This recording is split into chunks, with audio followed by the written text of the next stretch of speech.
Howdy, y'all, and hello, all. Welcome back to OState All Day. Before I did my breakdown and analysis for the upcoming Texas Tech game, I did want to dive into a few things like the quarterback comparisons, not only between Donovan Smith, but also between Spencer Sanders. But also, I wanted to hit on some of the rumors you hear going around Lubbock at the moment as it pertains to that quarterback situation. I then wanted to shift into a little bit of the discussion as far as the Big 12 race is concerned. I definitely do think this last weekend did give us a degree of separation as far as who is a contender in the Big 12 title race and who is a pretender there at the bottom. But don't get it twisted. I understand this league is very loaded, top to bottom, so you can jump up and get bit in the buttocks at any point in time in the season. We'll dive into that as well. And then I also definitely wanted to do not only a teaser, but the comparison that I did a couple weeks ago to the quick twitch read and react capability that Mason Cobb has in comparison to what we saw at Malcolm Rodriguez, not only here at Oklahoma State University, but obviously he's making a lot of headway in the NFL. Definitely up the running already for Rookie of the Year, even though we're in the infancy of the season. But that comp seems to have caught wildfire. I've seen a couple. The overwhelming majority is just basically giving Mason Cobb the amount of praise he's deserved for stepping up and filling that void that we knew was going to be a little bit difficult in replacing of Malcolm Rodriguez. Now, is Xavier Benson going to be a Devin Harper? Probably not. The physicality, body size is entirely different from the get-go. And then he definitely seems to be on the same level as Mason when it comes to maybe the lateral east to west capabilities of stringing out plays. The quick twitch read and react thing, I think that's not only the physical thing, because Xavier Benson has all that. The mental side of it, he's got to have as well, because he wouldn't have started as a true freshman or a redshirt freshman at Texas Tech. So this is going to be a fun game for him, obviously, because he's retracing some of the steps of when he first started off on his journey before he became a junior college All-American. So, is Harper a fair comp for him? I don't think so. I want to say Calvin Bundage, because they both were number one, and I love that Calvin Bundage helped start that kind of Edmond Santa Fe pipeline that we've now established with the Trace Fords and the Cullen Olivers, and obviously the Calvin Bundages, and now the Shetron boys. It's been fun to see, so I'd like to say Calvin Bundage, but realistically, if you go back as a Cowboy fan, I think the best comp at the moment is sophomore, beginning of junior year, maybe for Amen Ogbongbemiga, who's making a lot of headway with the San Diego Chargers, who's carved out a little niche for himself, who not only on special teams, but he seems to be able to crack that rotation at the linebacker spot as well. So we've been growing a good history of defensive players here recently, ever since Gundy shifted that offensive group of scholarships over to the defensive side of the ball. He's addressed how it's made a massive, massive difference in special teams, as indicates this season. Presley almost took one to the house. He's had a couple this year where he kind of squirted out and could have gone for a long way. Obviously, Nixon got loose on a beautiful 98-yard TD. And I did a video talking about, the running back room would have to control the game. They did that from a multitude of areas on the field. The special teams angle that Gundy's hinted at has allowed some of this, defensive shift. So don't sleep on the linebackers and the comps and stuff when it comes to Oklahoma State University, right? But I wanted to get at this comparison between Spencer Sanders and Donovan Smith it's very relatable. Spencer Sanders just surpassed the 1,000-yard mark. He's just a hair under 1,100 at 1,097 yards. And then Donovan Smith actually, legitimately leads the Big 12 at 1,476 yards. So why is the rumors going around that we're probably going to end up seeing a lot of their heralded big-time four-star ranked, the number 147 player in the United States of America? I think his name is Baron Morton. And if you look at his highlight reel, there's a reason that there's excitement in Lubbock, right? But when your starter has almost 1,500 yards, then you're doing something right. Now, the 3-2 record is very respectable.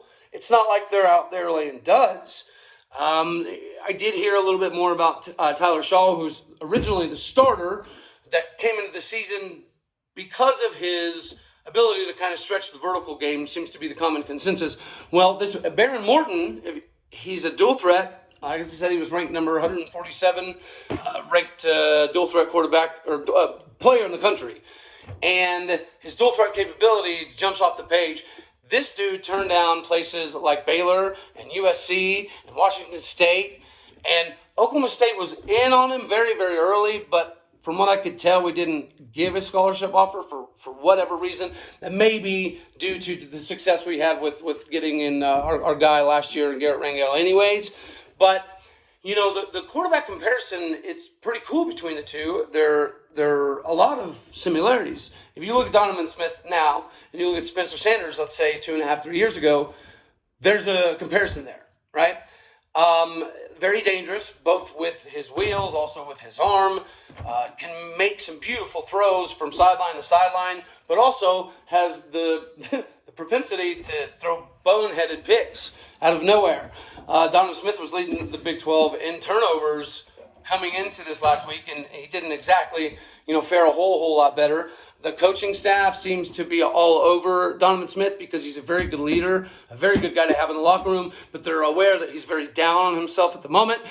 So even though his coaches are confident because his stats indicate that he's up there, the turnovers, that could be a product of him trying to do too much, because Tyler Shaw supposedly will be back around October 22nd when Tech plays West Virginia.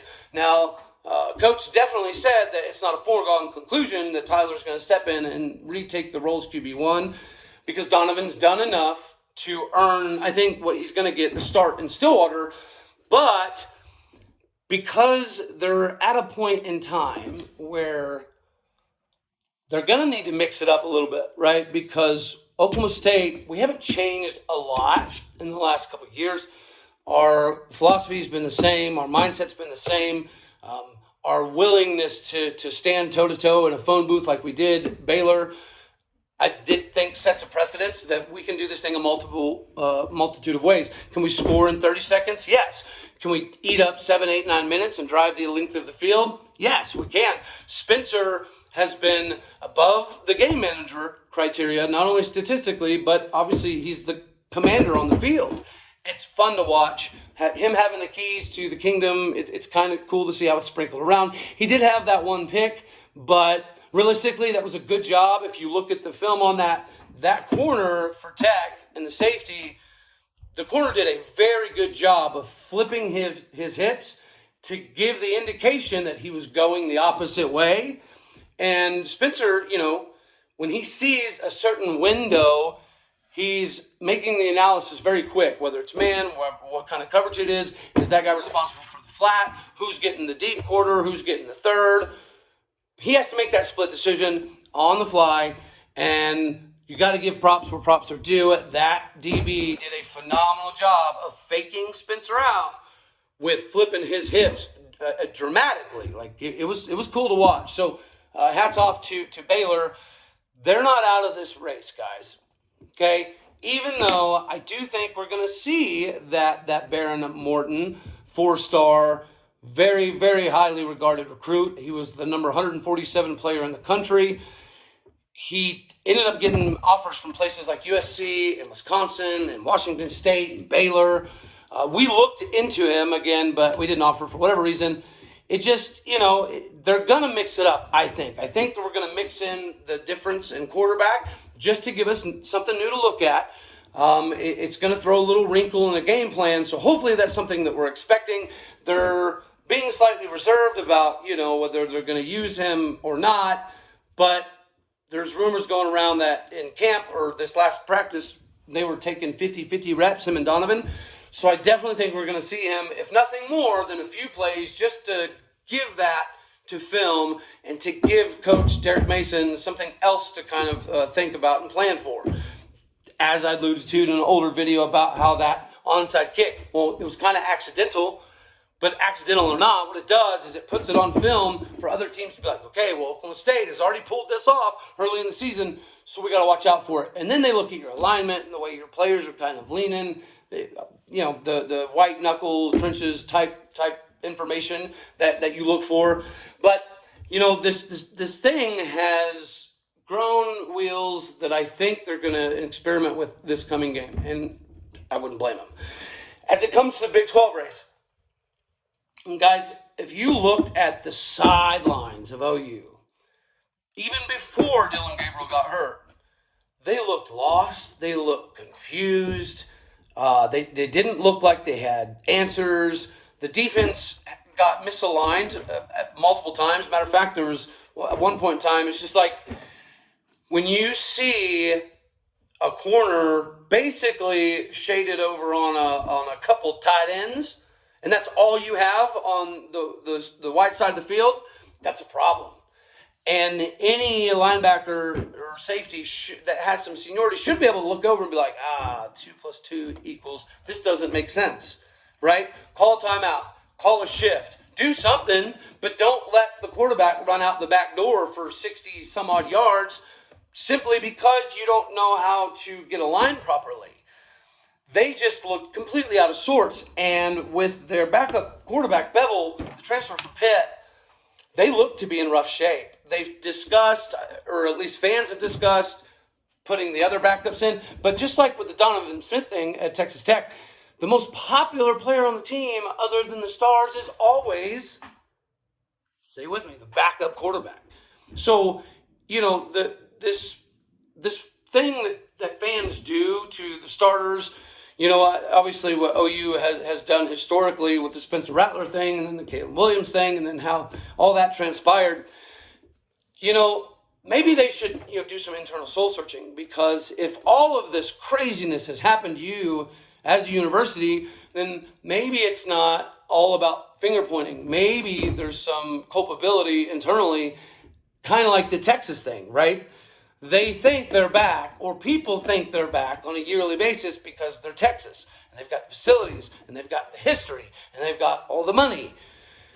But when you're trying to rebuild, you can't be ignorant, and I think that some fans were because of the helmet sticker, right? Because the drop-off from Stoops to Lincoln Riley was not much. So I think OU fans expect that 24/7. You got to give a little bit of time, right? It's like bringing back an old, prodigal stepson that they did bringing Venables back. You lost a lot of people. You have 42, 43 new players that weren't on the team last season that are playing an integral role in the team. Like, it's going to take some time. So calm down, get off the ledge. But it is funny how that quarterback comparison has already kind of to take a foothold. And Tech's kind of experimenting, and OU's thinking about experimenting, which adds validity to the fact that the Big 12 race has been kind of turned on its head. I've been saying since the beginning of the season, if you look back on my Twitter and even some of my videos, my pick before the season started was Kansas State, Oklahoma State, in Arlington, Big 12 title. Did the Tulane game scare me a hair? Yeah, it did, but I do think that sometimes you need a wake-up call in all sports, for all teams. I'm afraid of that for Oklahoma State University because it's always better to lose in the beginning of the season than the end of the season. And although our confidence is growing, we're looking better and better each week. I'm getting more comfortable with the defense. I think the defense is getting more comfortable with each other. As this thing goes, I'm sticking by that because Martinez did show that under the old Colin Klein type of system, we can almost tell you what we're going to run. It's up to you to have the ability and physicality to stop it. That's what old school Colin Klein K-State was when he was up for the Heisman. And I jumped on a K-State thing. I want to say it was actually one of John Kurtz's videos or something to that effect weeks ago, talking about how if Martinez just does precisely what Colin Klein did, you don't have to throw it, but 8, 10, 12 times a game, which means when you do throw it, it's more of a weapon than a crutch, I guess you could say. And I remember seeing a few things about how I was wrong. He's coming here to kind of rewrite the script of him being a turnover machine at Nebraska.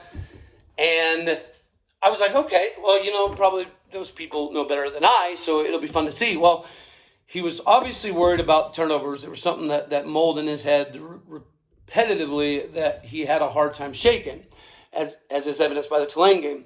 But that's because of his throwing, his insecurities with throwing the ball. And then they adopted that old school, I'm going to Tim Tebow type follow you, right? Tim Tebow and Colin Klein. They're going to follow holes. They're going to be patient. They're going to wait on things to open. And they're going to throw to keep you on your heels and to keep you off guard. Well, I feel like they did adopt a little bit of that, and it's been evident by the way they've been playing. So that's still my pick. TCU, yes, they're legitimate. Are they as good as the indication seems to be at the moment? I don't necessarily think so. Sonny Dykes has always been a good offensive mind for the most part at most of his stops, right? But I do know that their wide receiver crew is amazing. I know that their committee of DeMarcado and Miller are probably the best 1-2 punch in the conference right now. I get all that, but I don't know if their line, both O and D line, have the two deep to compete with big games late in the fourth quarter. I could be wrong. That just seems to be what I'm seeing. They have the weapons, but they don't necessarily have the meat and taters that it may take to kind of make a big time run at this thing. Kansas, they're a phenomenal story. If you haven't jumped on the KU bandwagon and you're a Cowboy fan, you need to. I've been on this thing for a minute. I love it. I want to see them be able to keep live hold. I'd like to see Iowa State retain Matt Campbell, even though this year's a little bit off kilter for them. This whole conference is good, but I do think that it kind of has narrowed itself a little bit to Oklahoma State, Kansas State, TCU. Kansas definitely is going to have some play. Baylor's not done making noise. Tech is scary. There's not a guaranteed win. If JT Daniels gets hot, he can light up the scoreboard. So West Virginia is a team that you have to pay attention to. A night game in Morgantown, that's a rough thing for anybody. It's like going to Ames in November at night. It's difficult. You don't want to go. You don't want to do it.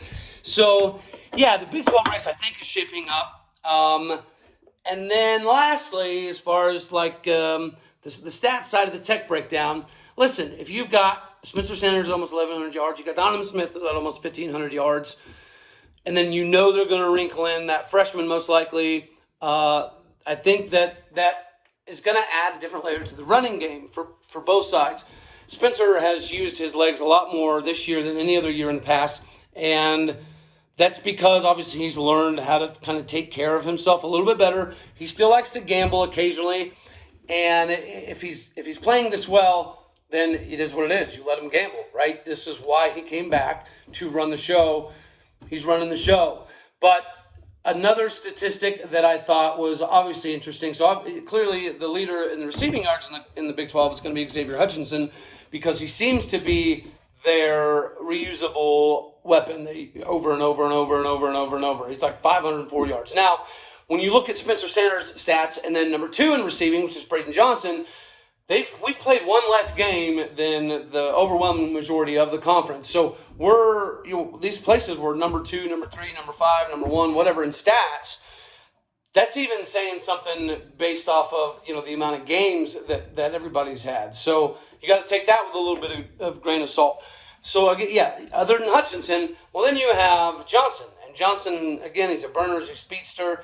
He's averaging just under 100 yards a game. He's proven that when you have something taken away from you and you have to re-earn it, it does reinvigorate you. And then you look at Miles Price, which is their top receiver at Texas Tech. I do know that he's been dealing with some minor type of injury stuff. So hopefully he's full tilt, ready to rock and roll for this weekend. None of them jump off the page as far as a massive amount of yards, although obviously Johnson averaging darn near 100 a game is very impressive. Hutchinson averaging just a hair over 100 games, obviously very impressive. Miles Price is right around the 309, 310-yard mark, which is nothing to scoff at. We're the number 2 overall offense in the Big 12. Their number overall offensively is number 8. We're the number 6 overall defense. They're the number 9 overall defense. Now, why am I touting the number 6 overall defense? Again, I think from a stats perspective, you got to take the amount of games into consideration. But what we were allowing the first couple games and what we're doing now defensively, it's a night and day difference. I did cover in one of my videos the fact that I thought this game was going to be a lot different because we were going to see the creative side of Derek Mason and the defense with the stunts and the twist and the way that they're shading and going from man to zone and so on and so forth. I thought that the creativity side of Mason would allow the Baylor game to go the way it did. So from a coaching game planning perspective, you got to be happy as a Cowboy fan because Knowles was a mastermind in making second half adjustments. We don't know if Mason's quite that yet because we haven't been seriously tested. But it's coming, right? As you've seen with the Big 12, it's pretty wide open. So we have a less game, and we're starting to pick up. And when I say that, so example, tackles on the season with one last game, Mason Cobb is already 6th in the Big 12. The Texas Tech Red Raiders do have Krishawn Merriweather. So having somebody in that back end that has the propensity to creep up and play hard is something we just experienced with Baylor, right? Their back end safety did a very good job filling gaps and stringing things out. I think you'll see a little bit of that again with Merriweather. But the defensive side of things, the reason I bring up we're 6, well, we're climbing, we're going to keep climbing. And that's indicative of, like, let's say the sacks numbers. So the leader of sacks in the Big 12 is Felix Ndike-Uzama from Kansas State, right? He has 5. Right under him, you have Lonnie Phelps, the transfer coming to KU. It's awesome to see him having the season that he's had. He's right there with 5 as well. And then under him, you have Texas Tech's Tyree Wilson. He's going to be a behemoth to slow down. But go back and watch the O-line, D-line of the Baylor game. We controlled 85% of that game. So over 3/4 of that game in the trenches, we controlled the entirety of it for that 3+ quarter range. So if we were able to do that to Jackson Player and Seaki Ika, I do think that we're going to have a little something for Tyree Wilson. Is he going to eat a little bit? Yeah, he is because he's that talented. But I think we're going to be prepared. So I have the fact that we have Mason Cobb, who not only is 6th in the Big 12 in tackles, he's also leading the Big 12 in tackles for loss. Tyree Wilson is right under him. Lonnie Phelps is in that category. And then you have Tyler Lacey. And then here's the fun one for me, the sacks. Again, as I alluded to, was Uzama at Kansas State, then Phelps, then Tyree Wilson, then D. Winters at TCU. And then, you ready? Colin Oliver, Oklahoma State. Reggie Grimes, Oklahoma. Then you have Mason Cobb, Oklahoma State. Brock Martin, Oklahoma State. Ben Kempinski, Oklahoma State. Tyler Lacey, Oklahoma State. With one last game. So for anybody that says that, well, Baylor easily could have done this and won the game and done this and won the game and done this and won the game, you as a fan should say, no. We had over 157 more yardage than them when it came to special teams. So they're not factoring all that. Did they have a good passing game? Yes, they did. Some of it was by design. Some of it was because they were playing catch-up. So some of it is a little bit of a weakness that we have that we're still addressing. But I do think that the difference in this game, again, the running backs are fairly comparable. I do think that coming into the season, for me personally, I was huge on Sir Roderick Thompson. And I was huge on Todd Brooks. I thought Tech was going to run the ball as good as Bijan Robinson and Roschon Johnson. That hasn't really come to fruition. I think maybe it's because of the deficiencies they do have on the O-line, which is going to give us the capability to show a little bit more of why you have that run of Oliver, Cobb, Martin, Kempinski, Lacey, and then you have Mason Cobb all over the field as reflective in the stats. Quarterback comparison is pretty close from a stats perspective other than the turnovers. We haven't seen the old school turnover Spencer happy guy. That's been Donovan Smith for the league thus far, thankfully. So I think Spencer does even more of what he's been doing, which is more than game managing. I would put him above Bryce Young right now. Yeah, people are going to say it's because you like orange Kool-Aid. But the stats indicate that I'm not completely out of touch. Bryce Young's injury doesn't even play a factor. I'm just saying he deserves to be up there. So does Jalen Daniels. The Donovan Smith thing is going to be interesting to see. I'm excited to see Morton, the freshman, because his highlight video is pretty cool. He's a pretty good-sized kid. It's a big get for Texas Tech. I like the news of Tyler Shaw potentially coming back the 22nd. So I think things are looking up for Texas Tech. I think they're still going to have a pretty decent season. I just think this game, they're biting off just a little bit more than they can chew. We look like we have a really good identity. Is Dominic Richardson blowing up the yards mark in rushing? No, not exactly. But then again, neither is Sir Roderick Thompson, neither is Todd Brooks. And we haven't had to lean on the run except for when we wanted to. And I think from that side of the coin, we've done a phenomenal job. When Gundy has wanted to prove a point, which is why I think he should have gone for it on that 4th and 1, because it set a bad example. It was a 2-score lead, yes, but they came down and scored, and it allowed momentum that just didn't need to be there, right? But this game, I definitely think is going to be a little bit of a barn burner for a while. I think that their rotation at quarterback and some of the other nuances they're going to try to add, the trickeration, it's going to keep us on our heels for a while. I see the 4th quarter being a big difference just because of the ability we have to rotate it too deep. And literally, you ready for this, Oklahoma State fans? At literally almost every single position on the field, as you see with OU, when your star quarterback is struggling, God forbid he goes down, yeah, but you're only as good as your backups. And this has been a problem for OSU. This is why we've always been nipping at the heels, but not quite there. It's because our first stringers were good. We're building it up. Well, now we've got the second string that could start at a lot of Big 12 schools. That's when you know you've kind of turned the page. That's why I think Gundy is so confident. That's why I do think that we control the entirety of this game like we did the Baylor game. I expect us to score a little bit more because Texas Tech does have a few more deficiencies than Baylor did. The ground game, we're just going to keep proving the point. Putting Dom and Ollie in, that 1-2 combo of power and then more power, when you get to the 3rd and 4th quarter, that sucks. Like, it sucks to tackle those type of people over and over. Look at Adrian Peterson with OU. People talk about all the time that it just sucked to tackle him. So after a while, you did tackle a little bit different. Are either of them on Adrian's level? No, they're not. Ollie may be that dude as time grows. Dominic Richardson, I think a really, really, really good comp for him. You ready? One of my favorite OSU tailbacks is Keith Toston. If you remember what Keith Toston did, there were several games that he didn't necessarily go over 100 yards. But he had a couple touchdowns. He had a couple massive 3rd down conversions. He was an absolute tank. You never really saw him fall backwards. That's the same with Dom. That's the same with Ollie. They're always go 2-3 yards forward. Maybe they're not busting it for 10, but they're going forward over and over and over again. They're producing when we need them to produce at the opportune times of the game, just like Keith Toston did. Guys, I did kind of cover the Xavier Benson comp to Amen Agbamamiga. That's over with the Chargers.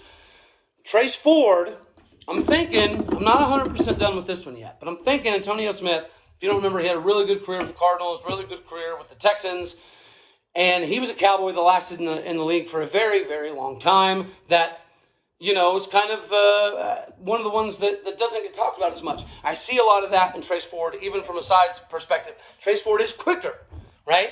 He is quicker. And I think the intellectual capacity is on the same level, so you're going to see nothing but improvements. I have seen some people try to comp Colin Oliver to Leslie O'Neal. We're not there. Guys, if you think that Colin Oliver, who is going to be probably one of the greats of all time at Oak State, but if you think he's Leslie O'Neal level, we go back and watch some Leslie O'Neal stuff, even with his NFL film, right? It's insanely impressive. It made watching the Steelers even funner. So I wouldn't go that far. Antonio Smith for Trace Ford, I think that's not only fair. Antonio Smith had a very long career in the NFL. I think Trace Ford will as well. The Cobb comparison to Malcolm, I'm glad that ended up growing legs and spreading. So help me with the Xavier Benson to Amen comp. Help me out with the Antonio Smith, Trace Ford comp.